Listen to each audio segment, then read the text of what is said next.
Hello and welcome to another episode of the Regulation Podcast. This is number 68. My name is Geoff Ramsey. With me, as always, Eric Bedour, Nick Schwartz, Andrew Panton, Gavin Free. And boys, let me tell you, I was here for the earliest of early pleasantries. Eric is shot out of a cannon today. He is fired up. I came in fired up, boys. He came in hot. Fired up. Yeah. I actually came into hot? pleasantries and I couldn't get a word in, obviously. But Andrew showed up exactly at 11. So I'm a he bit did worried. it Gavin style. We call that He did Gavin that style. He did that shit yesterday, too. That's 2 days straight. That's 2 days in a row. Yeah, it's exhausting. I got a lot going on over here. I'm sleeping as much as I can whenever I can. Had an issue with a cat this morning. Oh. You had a cat issue?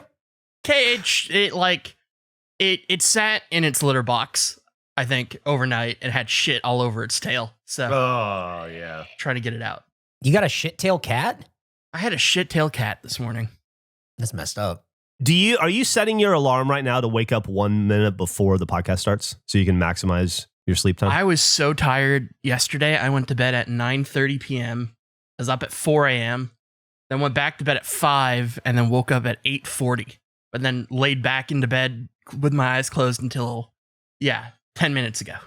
So do you feel good today? I feel way better than I did yesterday. Way more energy. I was dreaming that I got murdered while getting a hot dog. It was crazy. Do you think you have an Eric amount of energy today? I got an Eric amount of energy. I don't know why. Why does Eric have so much energy? Why is he being fired out of a cannon? Just feeling good. I'm ready for the show. Yeah. I'm glad that we pushed this episode to today. I'm ready to learn about my homework. Oh, that's right. We all had homework. Definitely had homework, and not to worry, I did mine and then some. Can I ask you guys a question before we get to homework, though? Of course, please.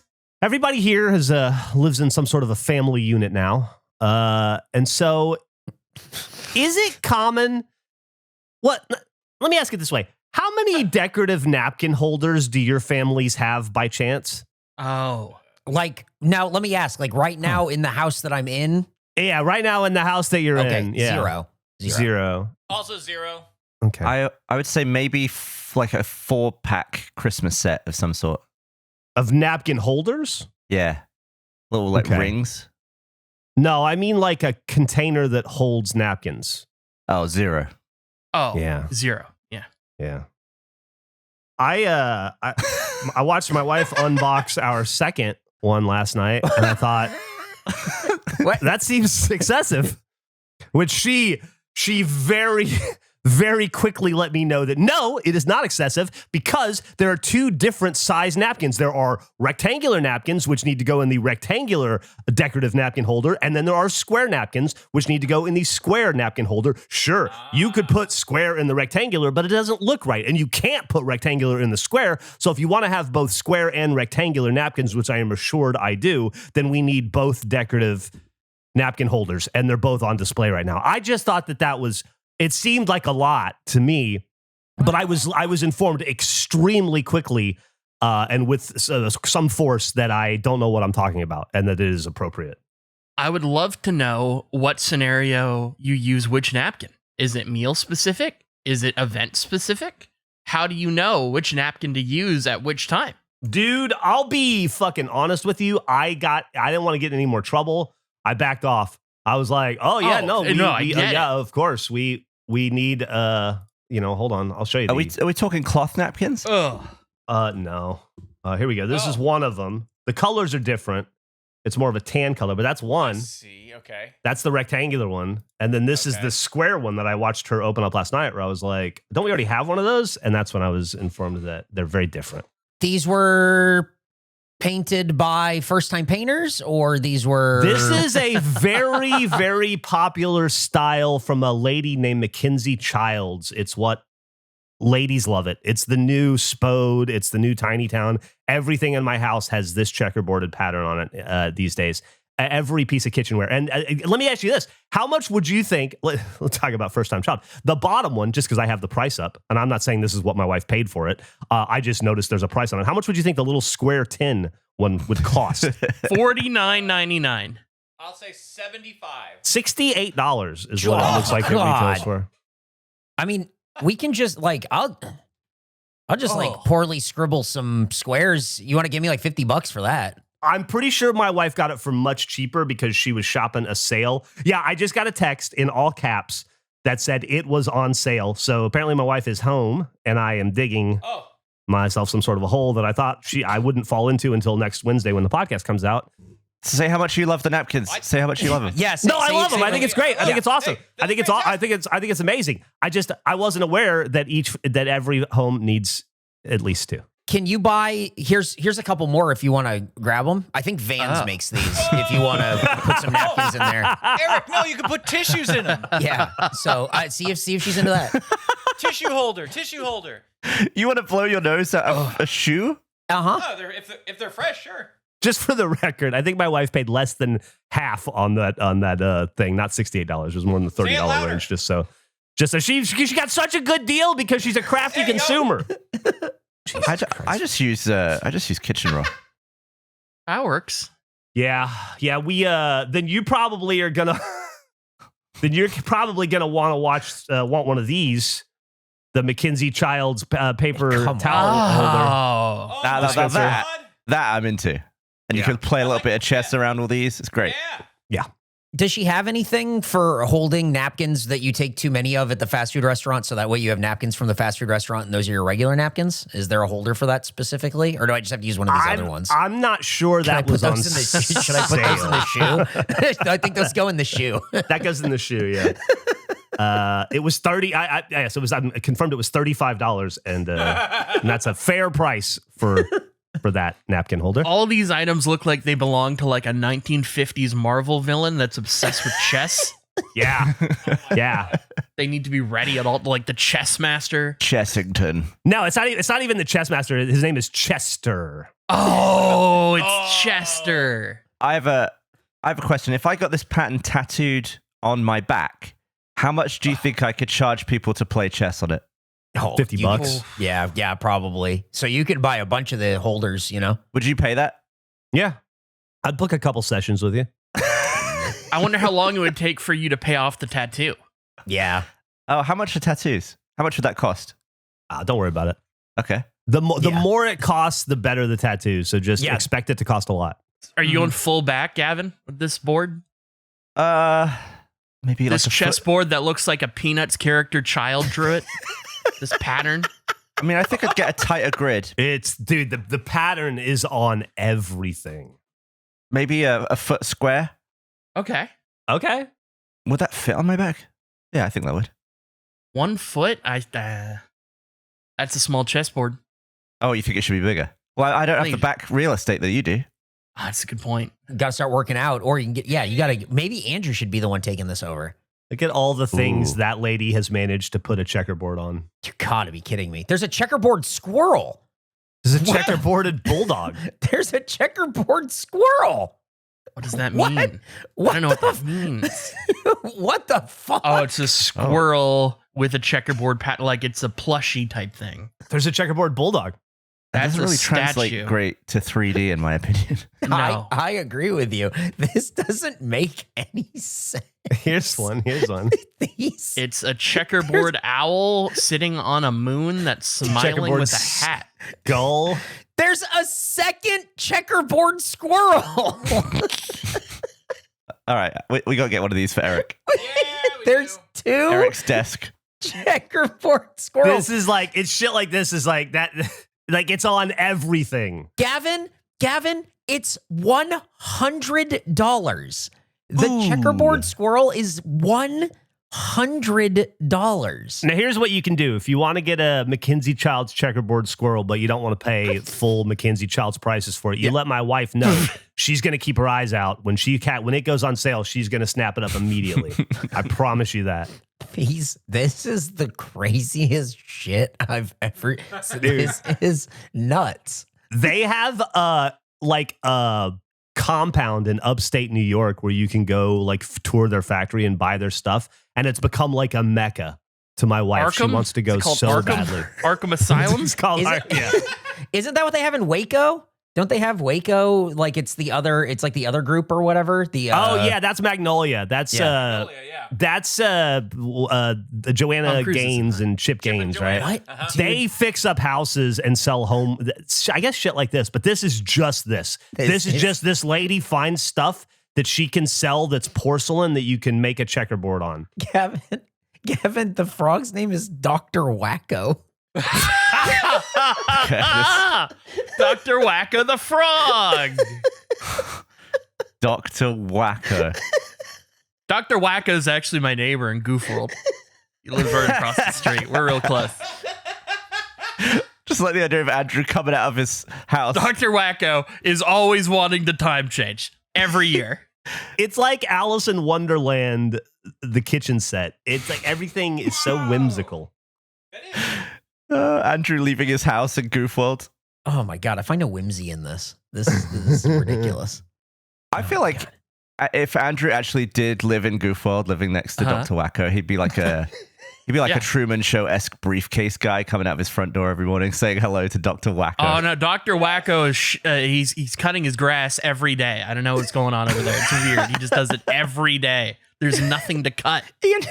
Andrew he walks outside and Dr. Wacko goes, "Oh, hello, Andrew, my dear boy. Welcome to a glorious day. Greetings and salutations, my good man." Just walks away, lawnmower still running.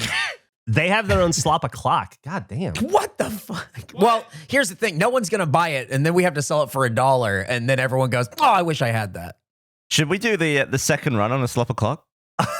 No one bought it. Oh, no. I don't want to make a thing Don't again let that wasn't Trick good. us again. Yeah, Yes. but maybe no one bought it because no one knew about it. We did a whole thing, I think, related to the slop We did a o'clock. lot with the Slop o'clock. We did a live stream for it, I think. we with did a Sloppy Joe's Bingo. night. Yeah, Yeah. but what time was the live stream? I think it was slop We did it o'clock. at Slop I think o'clock. we did everything we did it for at it. night because we had to get like a director who was willing to stay, and I think Lindblad did it.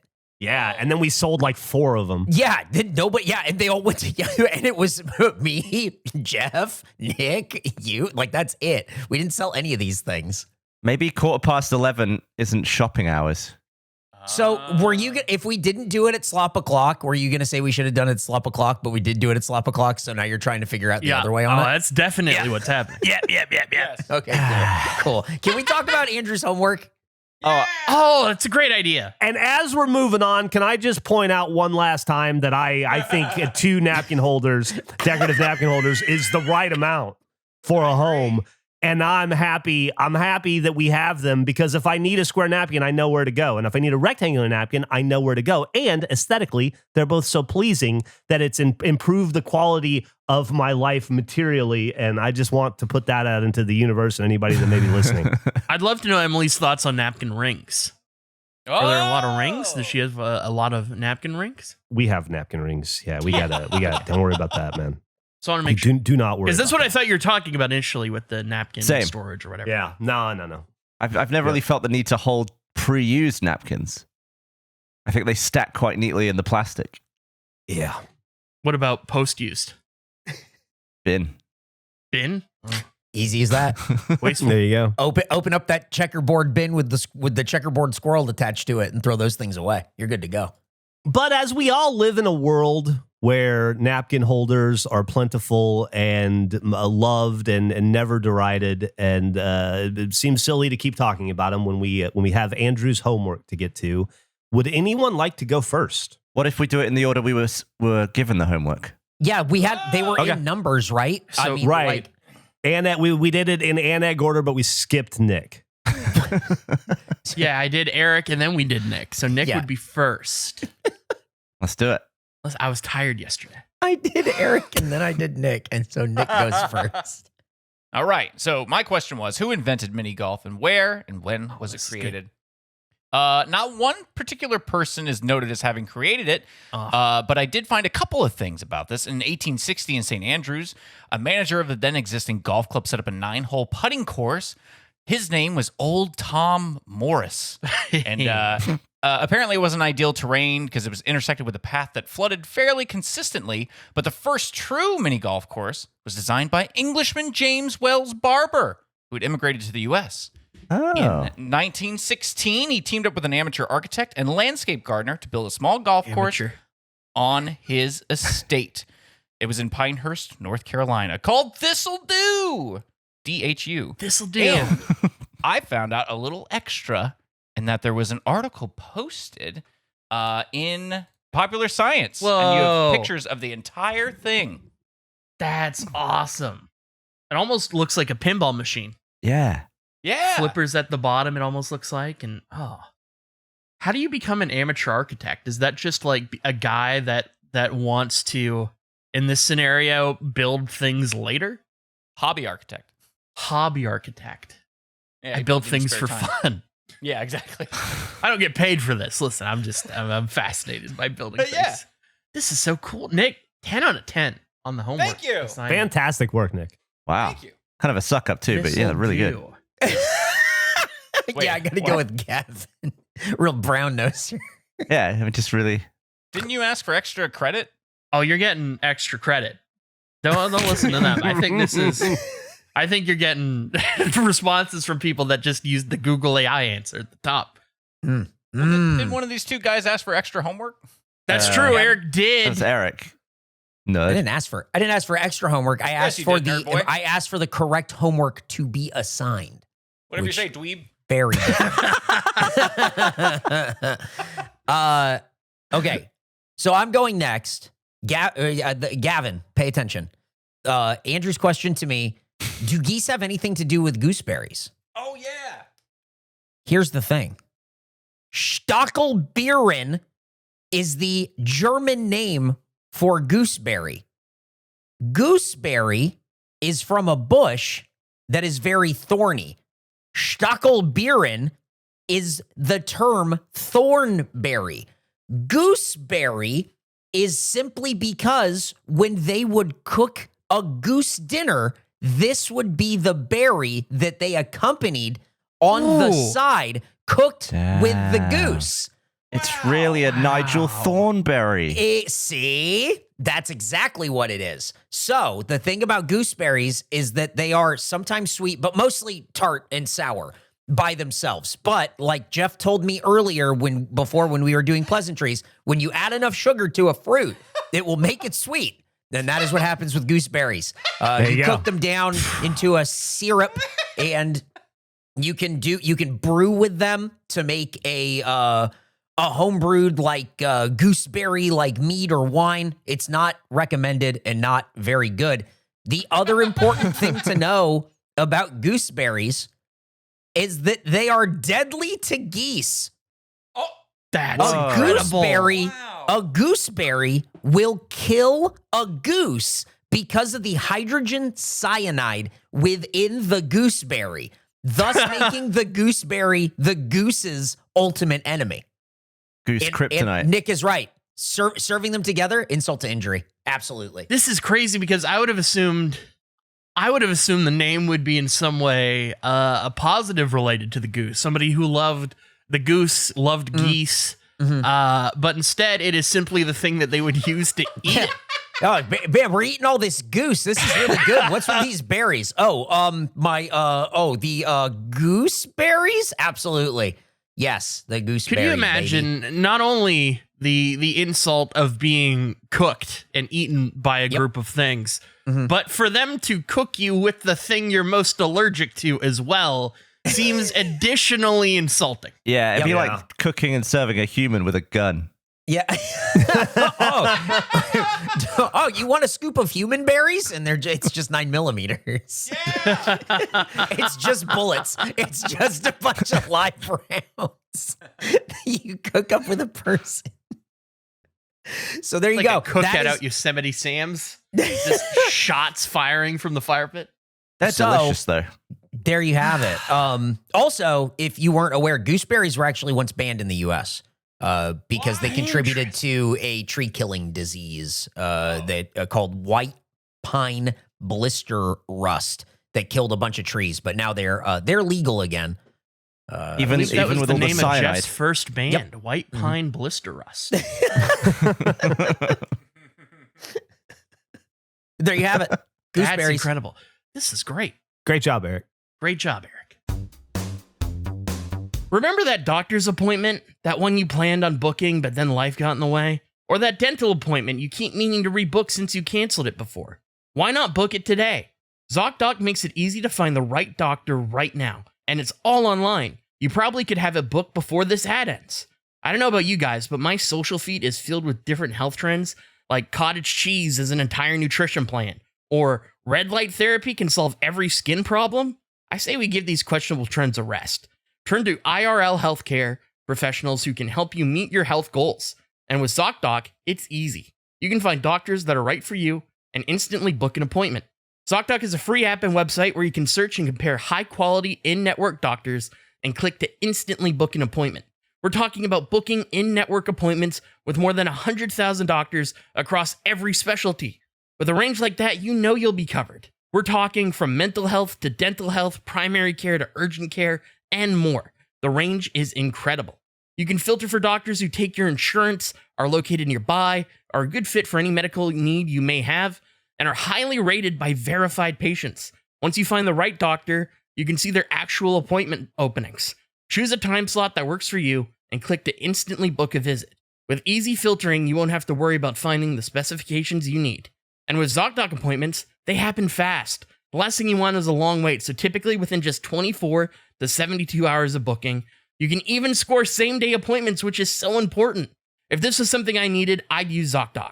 Stop putting off those doctor appointments and go to ZocDoc.com/regulation to find and instantly book a top-rated doctor today.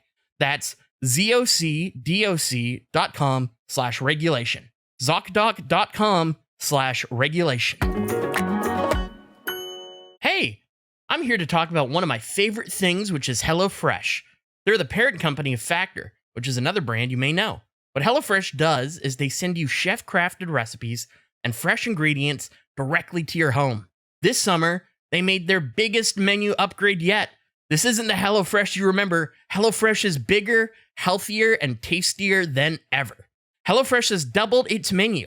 Now you can choose from 100 options each week, including new seasonal dishes and recipes from around the world. Dig into bigger portions that'll keep everyone satisfied. And who doesn't love bigger portions? Bigger portions always great. You can feel great with an even healthier menu as well, which is also fantastic. Who doesn't love a nice, delicious, healthy menu filled with high protein and veggie-packed recipes? HelloFresh now helps you eat greener with new veggie-packed recipes that have 2 or more veggies, including snap peas, stone fruit, corn on the cob, and more. Corn on the cob, people like it, cats like it. Everyone loves some corn on the cob. I'm allergic to corn. I love corn on the cob. HelloFresh added more steak and seafood recipes at no extra cost. That is more steak and seafood recipes at no extra cost. Please help us thank HelloFresh for supporting Regulation Podcast. You'll always find something to love from HelloFresh. Get 10 free meals and a free item in every box at HelloFresh.com/regulation10FM. I love HelloFresh. The recipes are always so delicious. It's fun getting the box. It's just a great experience, and I couldn't recommend it enough. The best way to cook just got better. Go to HelloFresh.com/regulation10FM now to get 10 free meals plus a free item for life. 1 per box with active subscription. Free meals applied as soon as discount on first box. New subscribers only. Varies by plan. That's HelloFresh.com/regulation10FM. HelloFresh.com/regulation10FM to get 10 free meals plus a free item for life.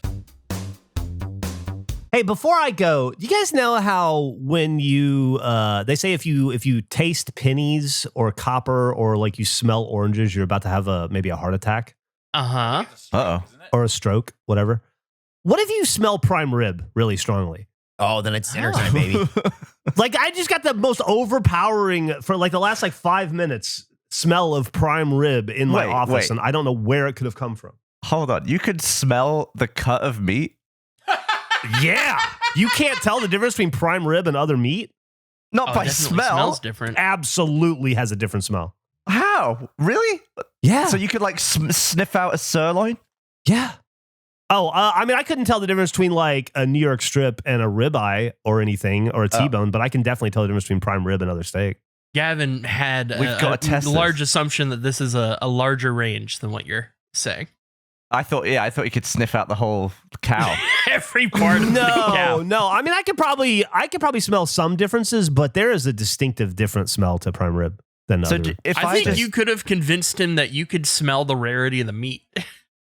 I think you would have believed it. I think you would have been like, "Oh, we got to test this. Let's do this." I think you can. I think if you had dry aged meat, you'd probably be able to tell from the cooking smell that it was dry aged. So say the whole cow fell into lava and just cooked all at once. Would that be like the best smell ever because it's all the different cuts at once? Probably, yeah. You're spoiling the Minecraft sequel.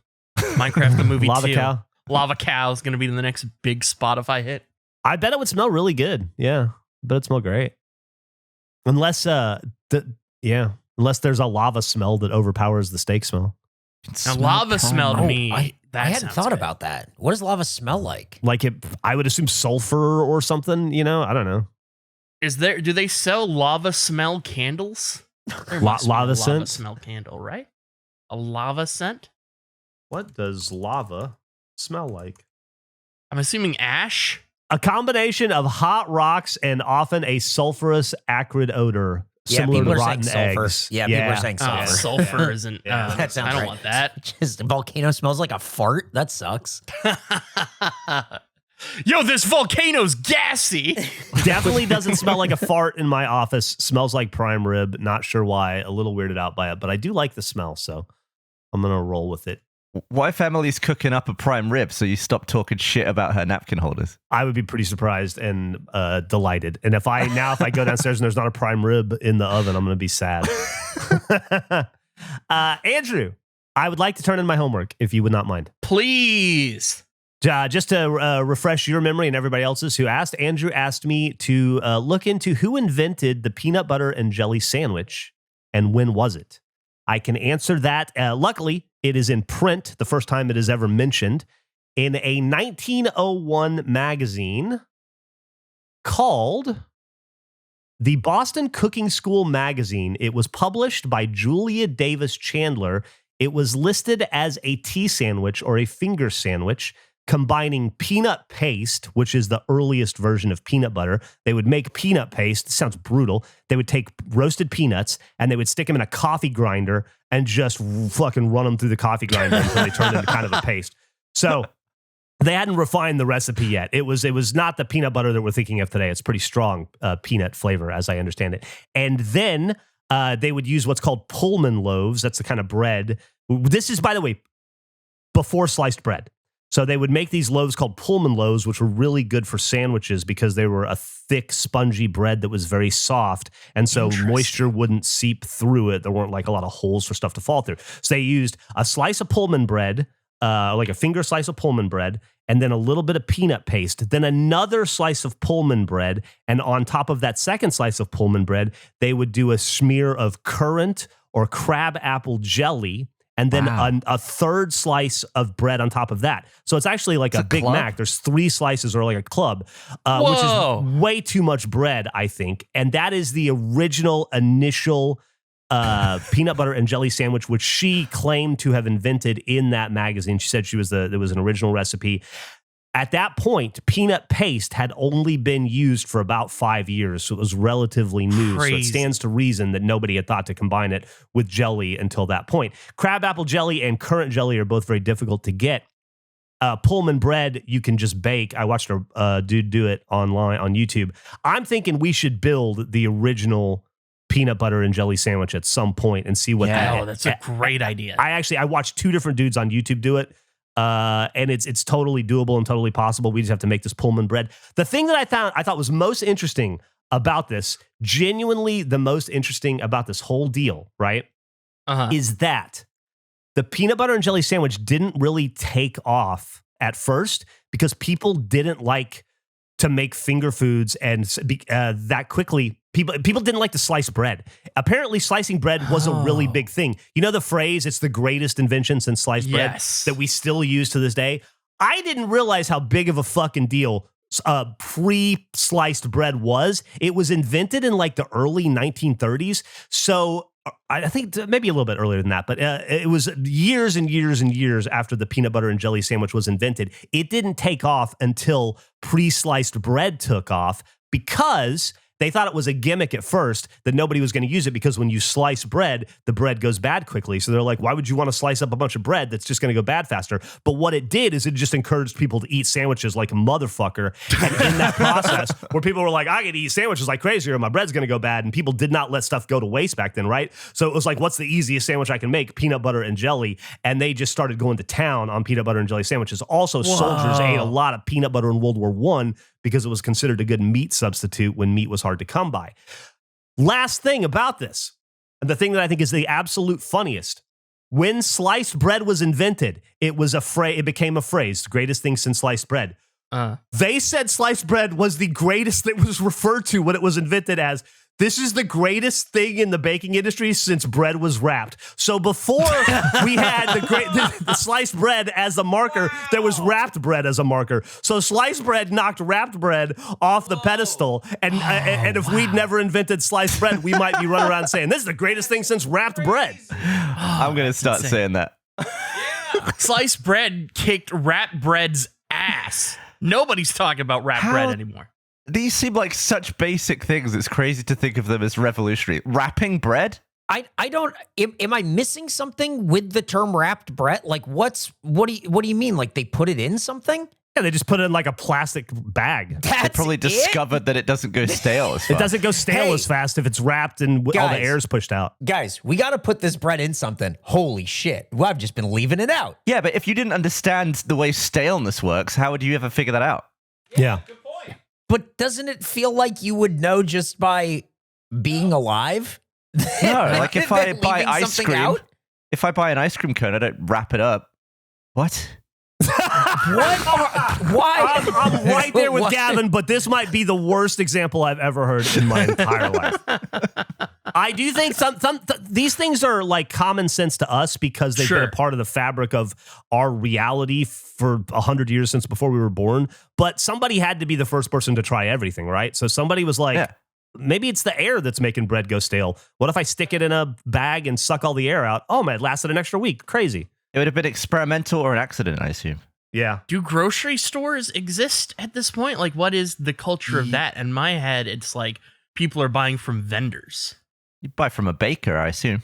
Yeah, like a bakery type situation. The concept of, like, I don't think they're shopping at Walmart. Like, the idea of, like... So I got an answer for you. The first grocery store, modern self-service grocery store, was Piggly Wiggly, and it was founded in Memphis, Tennessee in 1916. So prior to 1916, grocery shopping involved customers providing a list of groceries to a clerk who would then go behind the scenes and get them and bring them. So there was a grocery store in the sense that you would just bring somebody a shopping list and they would shop for you. I mean, consider the name supermarket, right? Like it's just the market that you would go to get these things, but it's all everything in one place. And then, you just do it. That's supermarket. And then the supermarket showed up and it became the greatest thing since wrapped bread. Really big fan of Supermarket Brothers. Supermarket Brothers, great game. Might be on the list. Oh, anyway, that's my homework, Andrew. And I got to say, that's tough here, Geoff. Thank you for giving it to me because I think you've given me an entire episode of So All Right down the road. Whenever I need to break in case of emergency, I can just reiterate all this crap.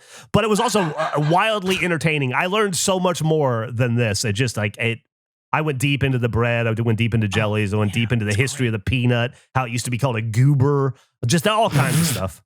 Oh, wow. I would have never guessed that crabapple was the initial jelly. Crabapple or currant, but it seemed like crabapple was the preferred. And I would really like to try crabapple jelly, which I'm assured by Eric tastes good because of sugar. Sure. Interesting. Huh. Well, that leaves Gavin. Pancakes. It was pancakes. Oh, pancakes was first? Yeah. That's what I assume because waffle is fancier. There you have it. That's the end of that segment. So pancakes. You said not to show my working, so yeah, there you go.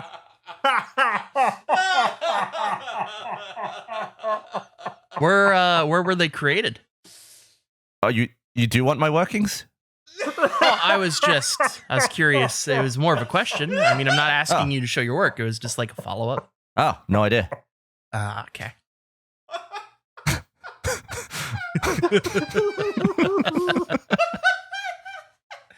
That's what I would have assumed, because a waffle, just as I said, feels more complex and fancy. It's a complex shape, innit? There's no way you could do that with. I mean, a pan is like everyone's got a pan. Yeah, there's it, and it also just seems like an evolution of like holding the stuff you would spread on it better. It felt like something that would have come after pancake. What I thought would be cool was a pan that has the waffle texture, so you could potentially have a half waffle, half pancake without any equipment. Interesting. So it's specifically a pancake pan, because like, what else could you make on that? You can make a waffle-shaped fried egg. You can make a waffle-shaped... I guess any liquid type thing that you pour into a pan could work. Yeah. Just be waffle-shaped. It'd be a waffle underneath, and you flip it over and it's a pancake. I wonder, like, if you tried to grill a piece of chicken on that, would it have the waffle checker? Oh, I don't know. If it's not fried, Andrew, I'm going to go crazy. I appreciate the information. That's confirmation. Oh, that's where I would have guessed. If I had to guess if it was like a millionaire situation and I had to pick 50-50, I would have leaned pancake. What an interesting amount of knowledge you've gained. I enjoyed it. That was great. Andrew, do you want some new knowledge? Please. I beat one of your scores in Trials HD. Oh, you know what? I saw you do it, and I forgot. That's unfortunate. I saw you playing Trials HD one day, and I went, "Oh, he's getting one of my times. I'll get it back before he brings it up. Whenever he brings it up." And then I forgot because of life. Life happens. You know, you got the cats, you got the shit tail. So I'm not completely caught off guard by this. I saw it coming, but I forgot. So I guess I'm like I'm re-surprised. What Trials time did you beat? Level 6 on the first game. Level 6, first game. Or 5? I don't know. One of the end ones, because we went back and forth too many times on the early ones where I just can't beat your times. And this was the only one doable. Well, that was the one that you really mastered back at home. I need to install Trials HD. I'm surprised you revisited this one, because last time we did this, you complained about how unbearably ugly you thought it was. It's ugly. I only started doing it because we had the 360s in the office for a video, and it was just on that 360. Oh. And I just thought, I'll play that. Wait, so the 360 you brought in, that was an old 360 you had, and it just still had stuff on it? Yeah, they all were. Yeah. Oh, that's awesome. We brought in 6 360s to make 4, I think, is what it ended up with. You guys said there were like a lot of problems with them, huh? Oh, yeah. We had a lot of fun trying to recreate that recording environment. Took about 2 days. And you read Rings of Death unexpectedly? Yeah. Whoa, 2. Well, one of Geoff's Xbox 360s has the fan that doesn't spin. So yeah, it turns on for about 4 minutes and then goes red. Anytime you try to do anything, We can, by the time this is out, we can talk about that gameplay. If you guys want to talk about it at all. You want to talk about it? Okay, or not, I guess. Yeah. No, I think it's a great idea. I was actually going through some notes when you talked. I'm very happy to talk about it. It was the culmination of something that we have been planning since we started the Let's Play channel back at Face, or restarted the Let's Play channel at Face, I guess. We actually set up and started to test the environment way back at the Rooster Teeth offices before we, got shit canned. And then, they nuked us from orbit, and so we couldn't do it. But then when we started the new company about a year later, we were able to do it again.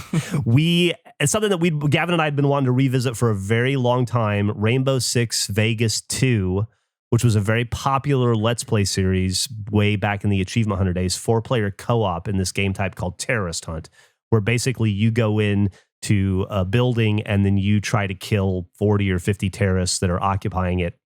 And you play it on the hardest mode. But the really cool thing about it is with the Xbox 360 Vision Pro camera, which is one of the biggest pieces of shit ever, you can scan your face and then apply your face to the game character model so that you're actually in the game.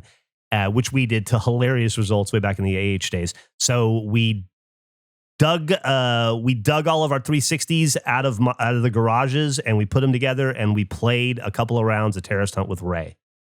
And it was so much fun. What a great time. What a fun game. What just a fun thing to play. The only issue I had with it was what I talked about before. I had to try to scan my face using that camera, and it took me about an hour. And I was wearing my mask of my face during it. It was just squishing my cheeks. I was so miserable. I put it on, I did the photos, and then I took it off, and I was like, okay, it's processing. It's going to be great. Then it said it failed, and then I just put it back on, and I tried for as long as I could until I physically could no longer bear my face being squished, and I took off the mask. But I am happy with how my thing ended up turning out. Yours was phenomenal. Yeah, you had 4 eyes somehow. Yeah, I don't know how I got the additional eyes, but 40/40 vision, I'm watching all corners, I'm ready to take out them terrorists. It was so easy just to drop back into that mode of playing games with Ray. I was amazed because I mean, I know we did the one Let's Play when he came back to the Olympic one, but how long had it been since we'd like done a Let's Play with Ray in earnest? 10 years? 10 years or so? Yeah.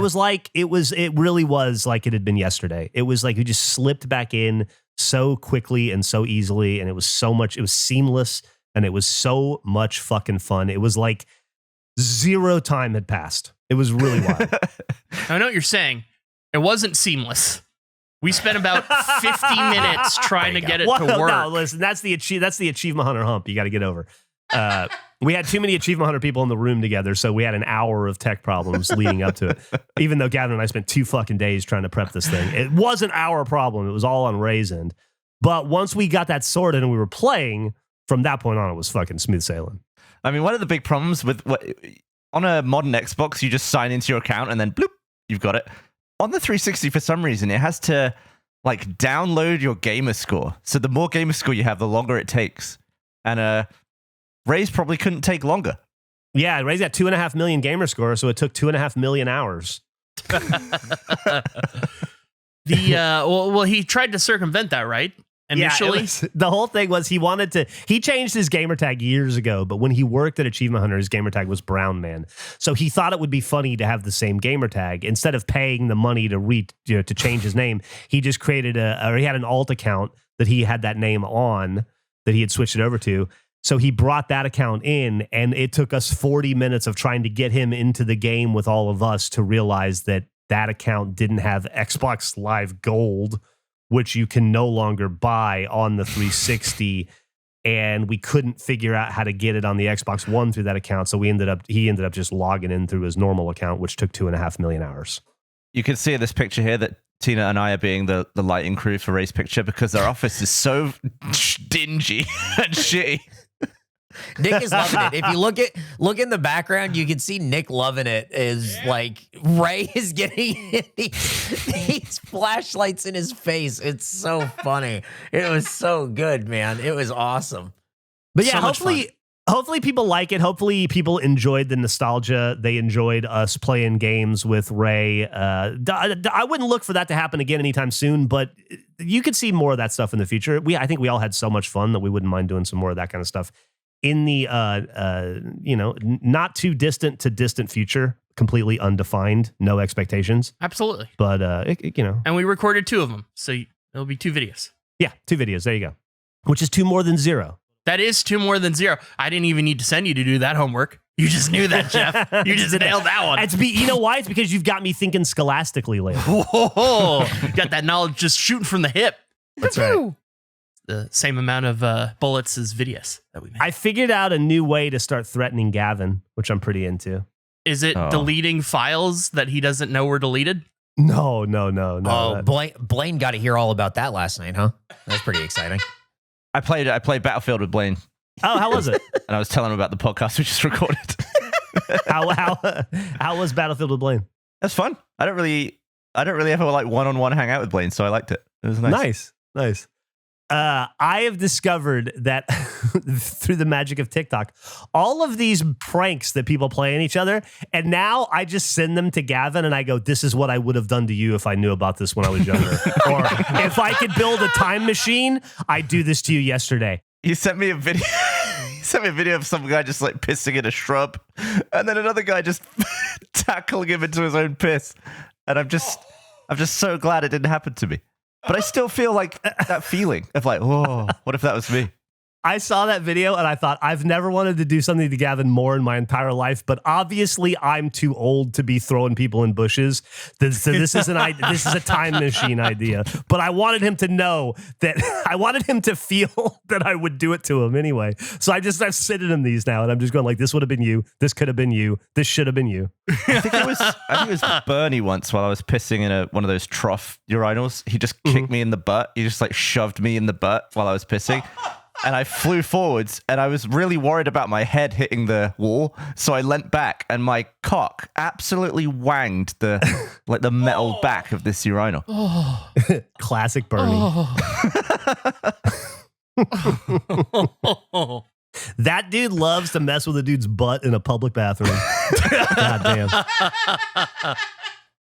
Oh, man. So wait, I thought the threat would be that you're sending him videos to TikTok that he can't even view. He doesn't even know what's happening because he complains about that because Gavin doesn't have it. No, I like to make him do the work to actually watch the video, and then I verify that he see. did watch the video later. I've actually stepped up sending him TikToks.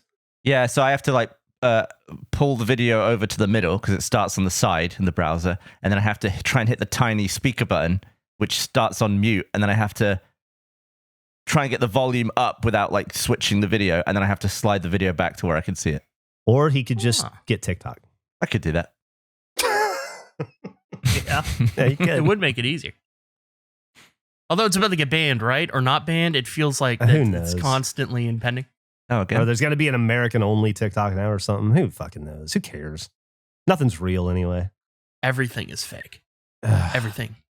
Do you guys ever think about how, I know we're out of our hot dog era, Uh-huh. and I'm happy to be out of it. I'm ready for my hot dog break. Yeah. But do you guys ever think about how we eat hot dogs the long way and not the top-down way?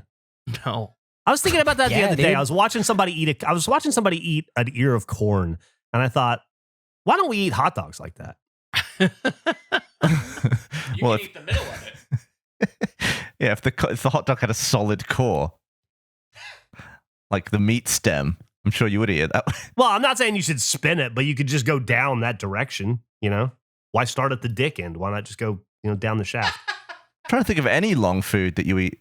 Yeah, have you ever Downwards. seen this image? It's a fake thing or whatever this guy just made to see if like he could get it published in like People magazine and stuff, and it worked. It's a guy dressed like Justin Bieber eating a burrito sideways. it's the craziest. I never thought about eating a burrito the short way. It's really impressive to see. Kind of want to do that with a hot dog. Yeah, I think we should have a hot dog eating contest where you have to eat it that way. Oh, absolutely. I love this idea. I feel like I ventured into the subreddit yesterday, and there's so many good Gerpler pictures. There's like a picture of a baby drinking out of a Gerpler, which made me laugh for some reason. But I also saw someone wrote about my emotional poos, and someone was saying that they also have like a runny nose and tears coming out their eyes during some poos, and it's called defecation rhinorrhea. It's got a real name. Defecation diarrhea. I think you misread it. No, Diarrhea. You said No. defecation Reiner Maria? rhinorrhea. Rainer Maria. Emotional singing. Whoa. Isn't Reiner Maria a poet from Germany? Oh, is it? Didn't he write the Leopard? Is that what it is? Defecation rhinorrhea, also known as poop nose, is a runny nose that occurred during her aftermath. Yeah, he's definitely got it. Gavin has Dude, poop you nose. get fucking poop nose? Poop nose is very misleading. I don't have poop nose. Well, I don't know. I don't It wanna says be it right telling here. people I got the That poop sounds nose. like you do. It sounds like you've got a burning case of poop nose. I'm reading right here that says you have poop nose, bro. That's a real bummer. So have you always been a poop noser, or like when did this start? When was your first poop nose? When did you get poop nose? Since I was a kid. Poop nose. Oh, interesting. You've been a poop nose since a child? Man, I wish it was new nickname time already. I don't think we can give him a nickname of what he just is. Or I guess we could. Yeah. Poop nose. Or it's like, you know how you give an opposite nickname, right? Like you call a big guy tiny. Maybe we should call him not poop nose. If Gav was a Smurf, he'd Like be Clean Poopy Nose? Smurf. If all of our nicknames were based on a trait, I think poop nose is fine. Like you could be long back, Andrew. I'd much rather be long back than poop You nose. think poop nose is fine, and then the other one is long back? Yeah. Well, I mean, Jason used to be poop, didn't he? He hated that, man. Poopy's poop. Yeah, he hated He did that to himself. He fucking hated that. I'll still sometimes pull out my camera and do a video where I'm like, I met Poop from Red vs. Blue. I'll never forget at a show at Emo's one night introducing Jason to a cool girl. she was kind of hot. I said, "This is my friend Jason. We call him Poop," and she goes, "Oh, that's sad." And he goes, "Hey." That's sad. He goes, "Oh, that's sad." Oh. And it's all because he like played some game as Poo Poo or something. He played fuck, was it? Yeah, I can't remember what game it was. Quake. It was Quake, I think. And and his name was Poopy or Poo Poo. And so we just called him Poop after that. It really is on him. Yeah, it's like on when him. you said it was on him, there was a thought of like, I don't know how much it really was on him. No, but that's on him. It really stuck though. It was such a great forum name. Like all the cast of Red vs. Blue had their like old handles on the forum. So it's like Busby and G Funk and Poop, and you'd be like, who are all these people? and Gus and Gus. Yeah, it's that tracks. That sounds right. Yeah. Oh goddamn. Oh. Gavin really made me laugh last night and has changed how I've viewed movies in a certain way. We were talking about the new Alien TV series just came out, the first 2 episodes. Andrew got me to watch it. I'd asked if he had seen it because I saw it and I really enjoyed it. And I said there's more Ray Romano in it than you'd expect, thinking that he would think that I was telling a joke. And then he came back because Ice Age is weirdly a significant part of the story, the movie Ice Age. So Dennis Leary and Ray Romano technically are in the Alien TV series that just came out. And he brought up that Sigourney Weaver's character in Alien has an awareness of Ray Romano is, if it's established in the universe. Which then made me think about the fact that Sigourney Weaver in Alien knew about Ray Romano before any of us did. Which has broken my brain. I thought that was brilliant. Every time I watch Alien now, I'm going to be like, oh, she's seen Ice Age. She's seen Ice Age. Also, I just love the idea because I was the perfect age for Ice Age, and maybe it's a SpongeBob thing where I just am the weird kid that it didn't register with. I never liked Ice Age. I thought Ice Age always kind of sucked. So the premise that it is like a beloved movie still in the year 21 whatever is insane to me. I never saw it. Didn't think it was that great. It is going to be. Go ahead. I was just going to say that I actively remember being disappointed by Ice Age as a child. I was so pumped. It might be the first disappointment. It was my tuxedo. That's the one where that little dude's running for the nut the whole time, right? Yeah, he's in it. He's like the minion. He's like a pre-minion, essentially. Yeah, he's like a little squirrel. Yeah, or whatever. he's like the lemur of Ice Age. Mm. Yeah. It is going to be funny. Like, if you look at, like, we've talked about this before, but the entirety of our lifespan from when I'm born to the last one of us dies, right? There's probably going to be like 4 animated movies in that window that exist past us. And it is going to be fucking weird that it's going to be like, why is Ice Age one of those movies? Or like, why did the Aristocats end up resurfacing, becoming a thing, and not Little Mermaid? Or it's so weird how history and humanity picks the things that endure, you know? That would be an interesting if, like, post-life you could get information to questions about the future. I'd love to know what property that nobody gave a shit about eventually becomes the biggest deal in the world. Because you're right, it absolutely is going to happen to something. or to be able to go back in time and say like, okay, so we're looking back 100 years ago. It was all like Buster Keaton, right? Like he was he was the driving force. People were like, nah, he's a hack. We liked Bill Johnson. I don't know why why are you guys so obsessed with Buster Keaton? Nobody liked him when he was alive. Now that's not true. But there's got to be stuff like that that's already happened that, we're super into like Hollywood Boulevard, but everybody else is at that time liked a different movie, I do get fascinated by things that culturally are so important, or like just so in your face. I'm refraining from saying important because my example is certainly not important.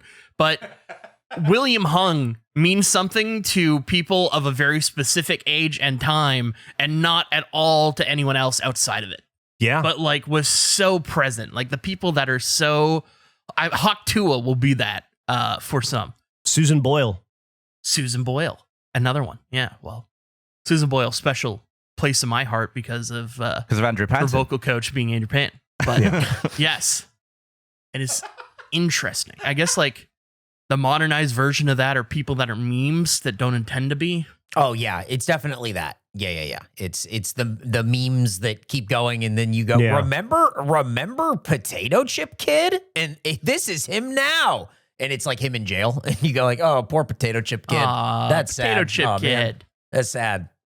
The Rizzler is the only one I'm genuinely fascinated by. I've seen what does the Rizzler look like in 10 years, and I feel like he's going to be fine.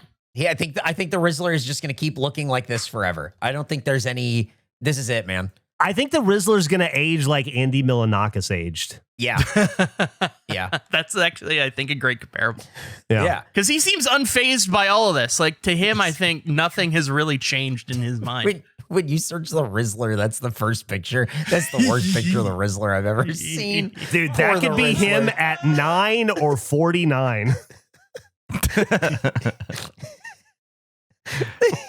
They keep making him, dude. I love looking at the Rizzler in other situations. They keep making him go on red carpets. It's so crazy. Man, the fucking Rizzler. Oh God, I love it. I love it so much. I love nothing about what this kid does, but saying the Rizzler makes me feel good. I love saying the Rizzler. I enjoy that. The name is a killer. It's an absolute stone cold killer. Yep. Damn. You big Rizzler head, Gavin? I don't know anything about the Rizzler. He's not on TikTok, so I feel Chocolate cookie. Those are his friends. The Rizzler doesn't say that. Expanded Those universe. are his friends. Those. Here's the Rizzler. Friends of Rizzler. His two Italian friends. I went to a pro wrestling show in Arlington at Rangers Stadium, and the Rizzler was there, and he came out in a cowboy hat. It was pretty exciting. Just keep looking at him. I've got a life hack. You have a life hack? Oh. What's the life hack? Well, it may seem convenient, right, to buy a printer that has a scanner on top. But don't buy a separate scanner. Because when your printer has a problem with its ink or doesn't have any ink, because it's 2025, the scanner doesn't work now. So buy a separate scanner. Or buy a separate printer and have double the ink. When your printer doesn't work, you use your other printer. Oh, that's... I mean, nothing is less reliable than a printer you rarely use, though. I feel like if I have two printers... Wait, so your life hack is just buy a second thing? My life hack is don't buy the combination because of shitty dog shit ink DRM. I can't scan anymore. I can't scan. I mean, that sounds like a real annoyance. I'm calling bullshit on this life hack. For the amount of shit you gave me for my McDonald's life hack, my life hack was significantly better than this nonsense. Yours is just buy a different thing. It's not a life hack. Yeah, but I'm trying to save you money on I was trying to save people money by getting more food at a cheaper price, and that was apparently shit, but printing is fine. I would say that the real life hack here, to me, is that you're reminding me and probably most people that there's a scanner on every printer in America that I've never used. Oh, I use it all the time. I could probably use it. I'm disappointed with how often I have to scan something. It really annoys me. I just take a photo of any document or anything and I just email that to them. Nobody's ever rejected it. Some people are like, oh, you need to actually use a scanner, though. And then I'll be like, look, I did, even though it was taken on my phone with like the notes app. And they're like, we could see the shadow of the phone. It's like, son of a bitch. Well, that's Get better lighting. I think we're just doing different kinds of business. I think so. Yeah, I think Gavin is doing legitimate business. Yeah, no, obviously.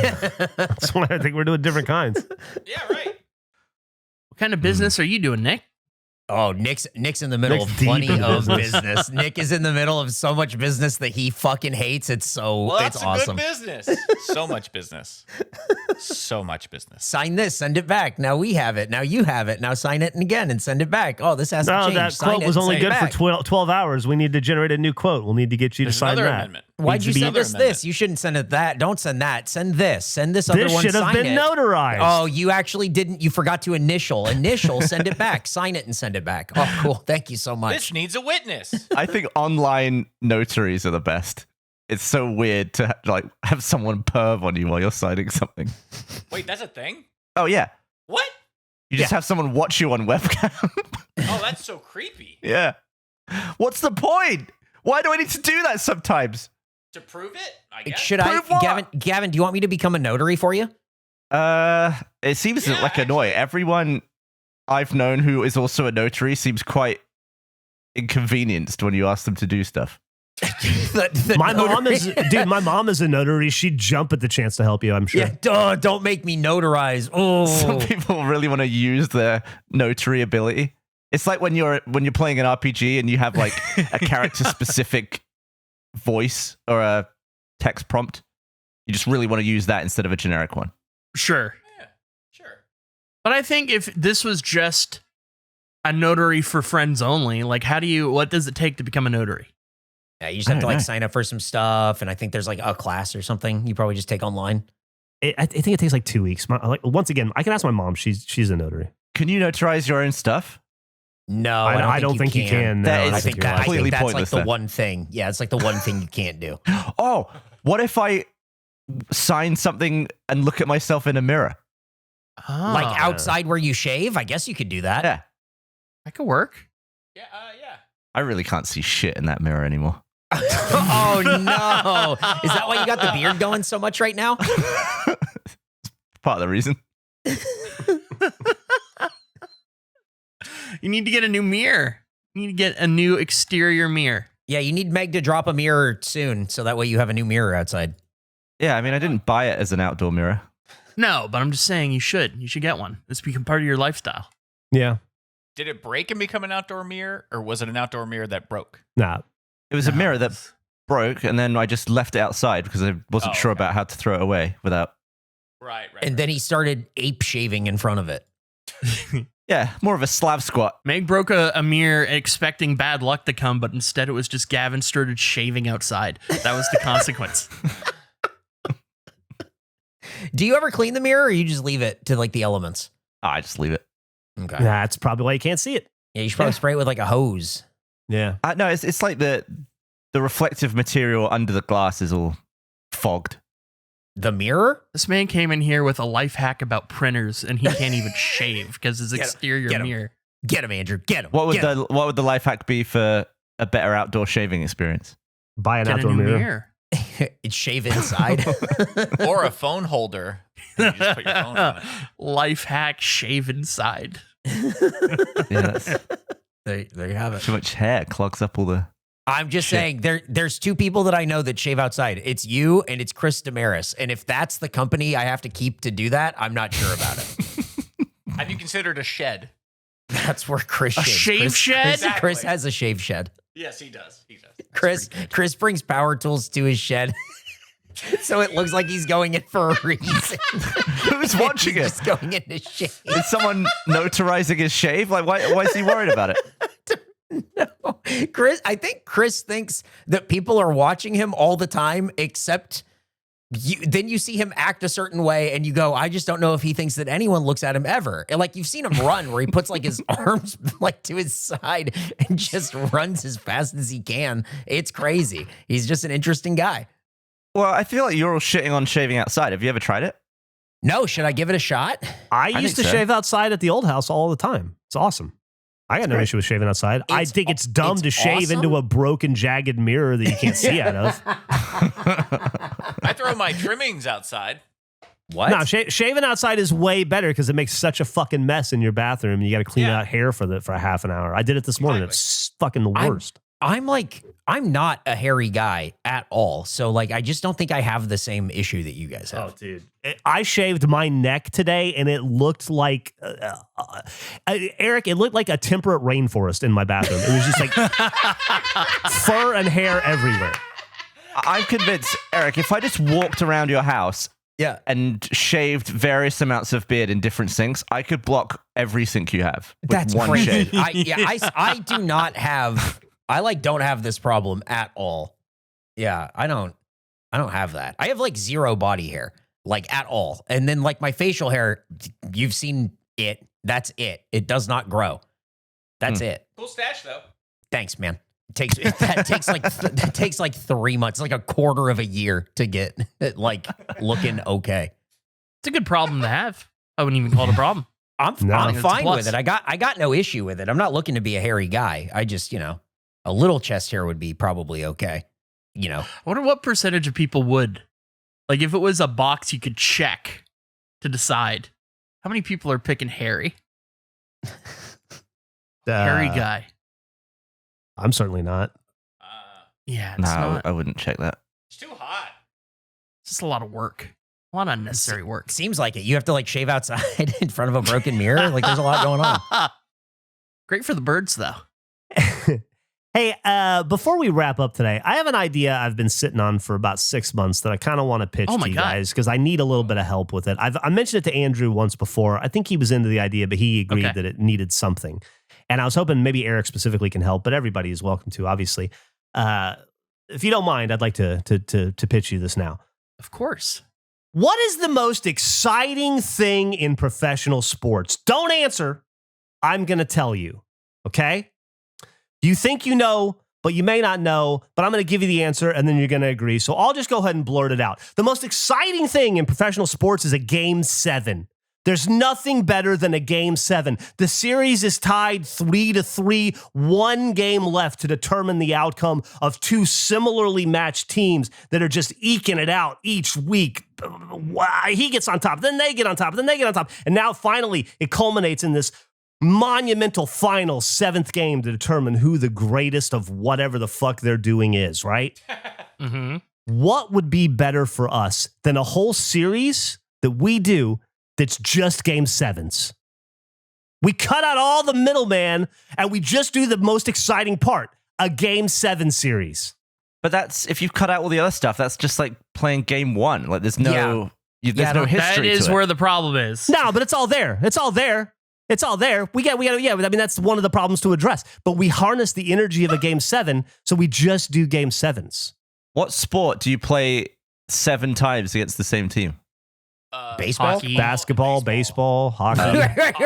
Just off the rip. Here's like 4 examples. No, I just didn't know any of them. Most American sports. Yeah, it's that. Yeah, American It's that. stuff. All right. Yeah. When you get a Game 7, you're so fucking jazzed. When the ultimate goal, you want it to go one of 2 ways. You want your team to win in 4 games, a brutal sweep where you just demoralize the other team and make them question being athletes in the first place, or you win in 7 games in the tightest fucking like just razor thin margin ever. That's what you want. I will say, I feel like some of this, Geoff, is feelings associated because of your fandom of the Celtics. Celtics where have nothing I to do with it. dread. Well, I'm not done talking. Being a fan of a franchise that wins, that is capable of winning, your views of what a Game 7 means, I think, might be a little bit different than mine. Where to me, a Game 7 is pure dread. Yep, It is me the too. most disappointment. 100%. Oh, there's a tremendous amount of dread because you could lose, but that's it. And things are the most heightened. No, not could. Will. Only will. lose. Things are the most heightened they can possibly be. The stakes can't be any higher than a Game The 7. emotions are at a high, but not purely positive. Mhm. I would say largely negative. But the scoring, isn't that done overall, like the whole season? Like, what's it got to do with one team? What? What the fuck is he talking about? I have no idea. What does it mean to win against one other team on game 7?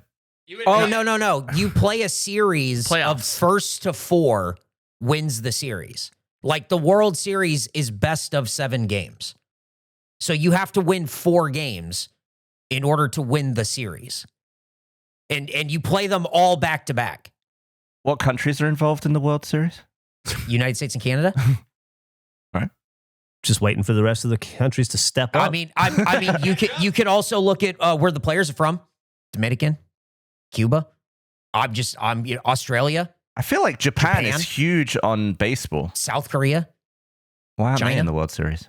Shohei Ohtani was just in the World Series. Yeah, what are you talking about? All right. Anyway, As soon as England wants to field a team, they can. here's the small problem that I'm having trouble overcoming is how do you get to just game 7s?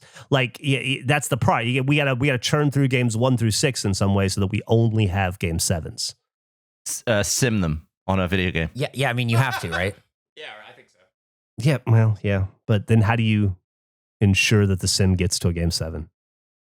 I'm just trying to figure out a series where we harness the power of the game 7 and only the game 7. I'm bringing it to you guys to get me over the hump because I can't quite figure out what the show is. I just see it in my notes every week and I think about it every time I see it in my notes. What if we fire up like 20 consoles and we just start simming stuff in all these different games and we'll just stop at every game 7 and then play it? That could work. I like that idea, actually. And sometimes it won't work out. Like 2 Xboxes won't ever have a game 7, so you start them simming something else. I think different sports games across multiple Xboxes that are constantly being simmed and then stop on game 7s. I think it has to be one Xbox doing it.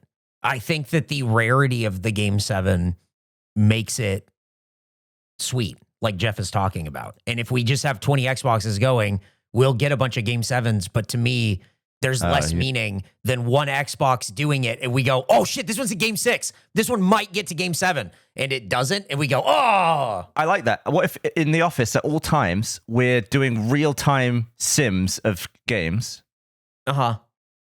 and it's just constantly working? I kind of love that. I kind of love having it I kind of like on- that too. There's Yeah, like that's fun. there's like a TV that we put in a corner and we turn on the Xbox and it's simming MLB The Show 25 or whatever. 162 game season. Yeah, just going. and you got to see if it gets there. If it gets there, that's great. Then we get to the game 7 and we've been waiting and waiting and waiting for it. And then we take over. Or we just watch. I think we watch. I think we have, watch. think we have to watch and we have to bet. Yeah. And then so there's only a game. So the game 7 show is only released when we get a game 7. Absolutely. So it could be like once yeah. a year. It could be 3 times in a week. Right. It would be like insanely infrequent and that would be really fun. We could even put in time lapses of the games not reaching game 7. Yeah, To getting like close, actually getting show the how long game. it took. Oh, we could have a slop clock in the frame and you could see the time whizzing by. And maybe the clock will stop at the same time It as will mine and Nick's definitely clock. stop at the Which last night I started thinking about again and I just couldn't believe it. It blown my mind. It's crazy. It's crazy. It's crazy. It's crazy. Never seen anything like it before. Wild. Did we put our batteries in at the exact same second? We had to That's incredible. Wild. or a minute apart. All right. Well, I think you guys helped me get over the hump. I think we have a show here. Only game 7s. Very It's like excited. it's like oops all crunch berries. Oops only game 7s. What if it's running in your break room and it's just on the TV? Ooh, I like it. Yeah. That's fun. Yeah. Yeah. We just have to put an Xbox in there. Yeah. Let's Not do a it. problem. All right. I'll go buy us another Xbox. I think we got plenty. Yeah. Yeah. All right. Well, you going to donate yours? I mean, an Xbox One, or what was the other one? What was a One X? We got loads of those that we're not using. We do. We do. Do we? Don't you? We do. Do we? Every Xbox I own is in use, so I don't. You didn't ever have a One X? Yeah, Millie's hand-me-down Xboxes. Yeah, there There's might be one. there might be old ones or whatever, and we just run an older game on it. I think that's fun too. Just running an older game on it's fun. Absolutely. Which All game right. 7? What are we doing? What's the sport? Let's lock that in. I like MLB The Show first. I like that. Yeah, idea. we just play an old version of MLB The Show. Just do like a 2018 or something. Can you run a game in real time? Or does it have to be sped up? No, I think No, you can run in real time. I think you can run in real time. But we'll just have to see if it's a thing that you can do with like their season mode or whatever, and see how it goes. Yeah. And then after we do a baseball season, we'll do basketball and then hockey or vice versa, hockey. and then switch. Yeah. We'll just cycle through. Yeah. When we get to the game 7 and we do it, we go to the next sport after it. Oh, I love this. It's going to take so long to change a sport. Yes, I know, but I think that's like how special it is to have the game 7. I mean, it's going to be a long. Now, let me ask you this: are we only playing World Series Game 7s, or if the National League Championship Series is Game 7, do we play that? It's got to be World Series. It's got to be World Series. It's got to be the end. So there's the end. There's a really good chance we'll sim 30 teams playing 162 games each in real time, and then not get a Game 7. Yes, and start absolutely. Over again. Yeah. Okay. Yep. Okay. Do we know what team we're going to be playing as? No, we don't know yet. We'll have to see what game it is and then what we can do with it. We might have to spin a wheel to determine the team. We might have to spin a wheel. Wheel spin could be good, but that could also mean like we're never going to the playoffs. Yeah. We picked the Cincinnati Reds and we're fucking boned. But are we gonna sim? Wouldn't you just sim every team? Are we gonna bet on any game, World Series Game 7, or do we have to be? Does our Reds have to be? I guess that's true. It could just sim to any World Series Game 7. That would be it. It's still super rare. I mean, you still get one shot a season at a Game 7.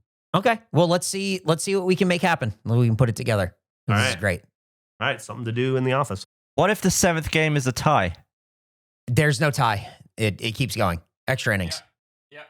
Oh. Yeah, it's like a real sport. How?